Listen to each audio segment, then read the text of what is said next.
How might a story change if the antagonist won in the end or the hero chose to change sides?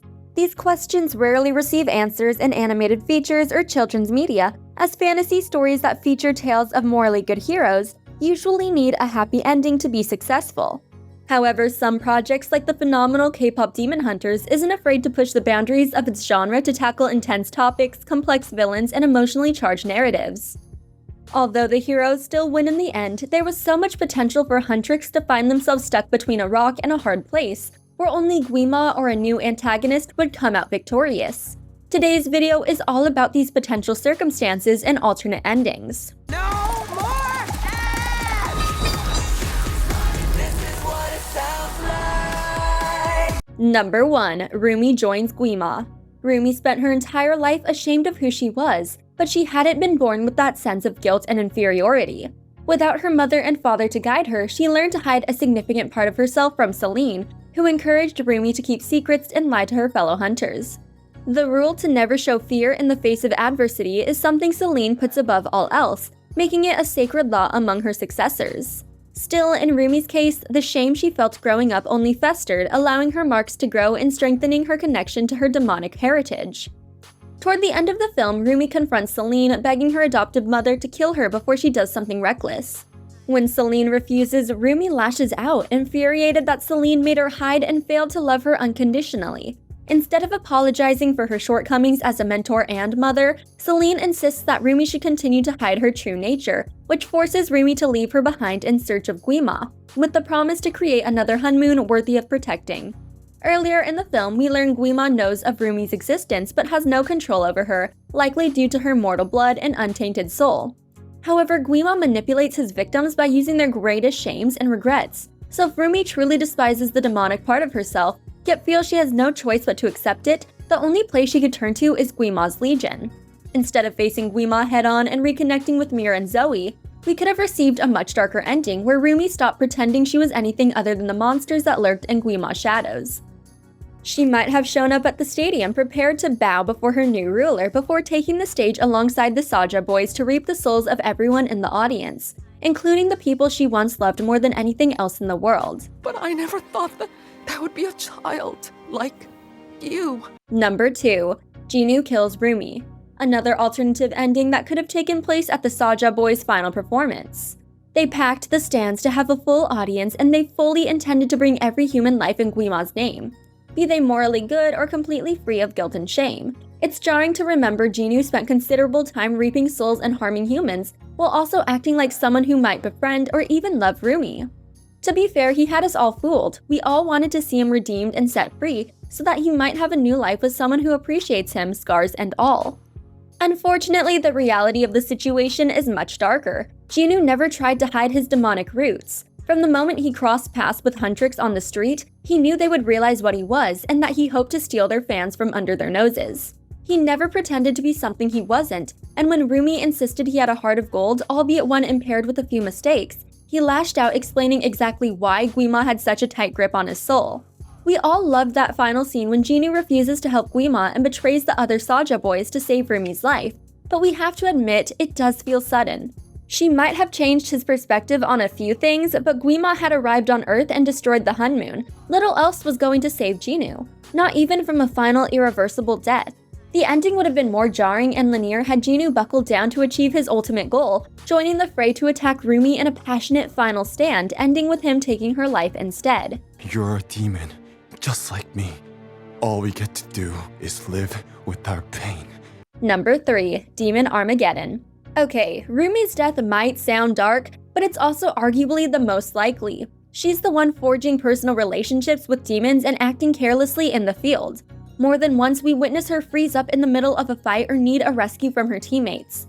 As it is with all combat situations, any minor hesitation can mean the difference between life and death. For Huntrix, a single member falling renders the entire group obsolete, allowing Gwi-Ma and his followers to run amok and devour everything in their path. If Rumi, Mira, or Zoe died in the film, we might have ended the story on a dire note, with Gwi-Ma ascending to Earth to lead a demonic Armageddon. Without 3 voices to uplift the people and strengthen the Hun Moon, there would be little left to keep demons from slipping through the cracks. As we've witnessed, even the smallest tears can have the most significant impacts. In some cases, hundreds of demons can slip through a single fissure. Now, without a safeguard to prevent these fissures from popping up across Korea and the world, they would split into cracks and canyons as if someone had opened the floodgates and allowed Gwi-Ma's army to invade the human world. I have a hard time imagining Gwi-Ma and his demons pacing themselves. Instead of weeding out humankind little by little, ensuring they'll always have enough to sustain themselves, they might hunt them down for months like predatory animals searching for prey in a barren environment. Earth might cease to be what we know it as resistances would rise and fall, civilian advancements would cease, and a demon lord would control everything humanity has to offer. Don't you idiots know?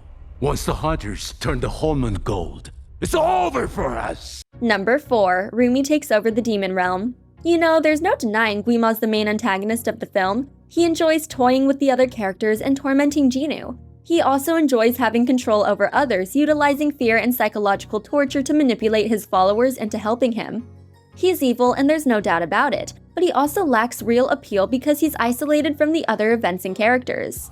It's hard to fear someone when they exist in another realm, sealed off by a magical barrier. I know he's the reigning king of all demons, but even with an army at his back, he still lost to 3 women and the power of music and unity. There's a popular fan theory that claims Rumi is a descendant of Gwi-Ma.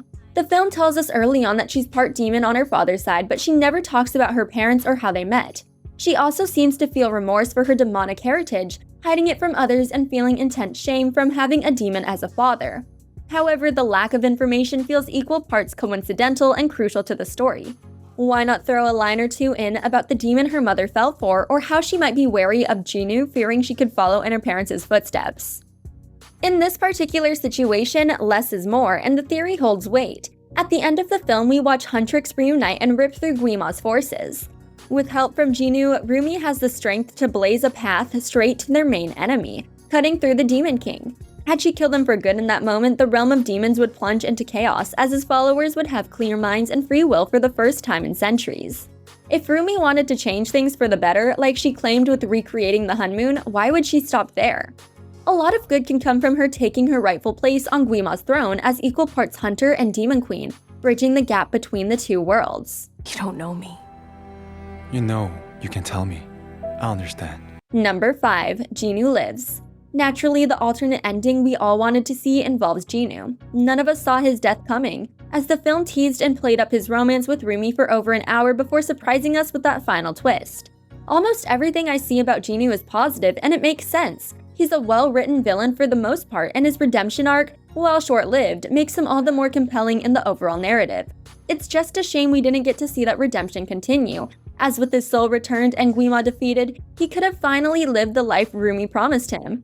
A life that likely would have included her as a friend and romantic partner, and as a standalone artist, given that his fellow Saja boys remain loyal to Gwi-Ma until the bitter end. Cannot defeat me.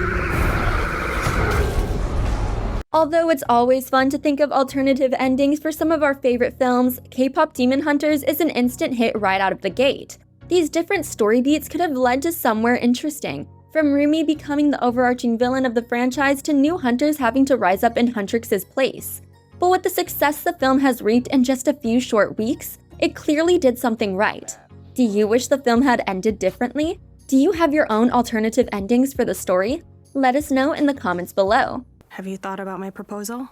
Look, I want to believe in your crazy plan. Thanks for watching. If you enjoyed this video, hit that like button, subscribe to our channel, and turn on notifications to stay updated on our uploads. My sword will happily show you to your grave. You will be pummeled until there are no remains. No, Zoe, it's just...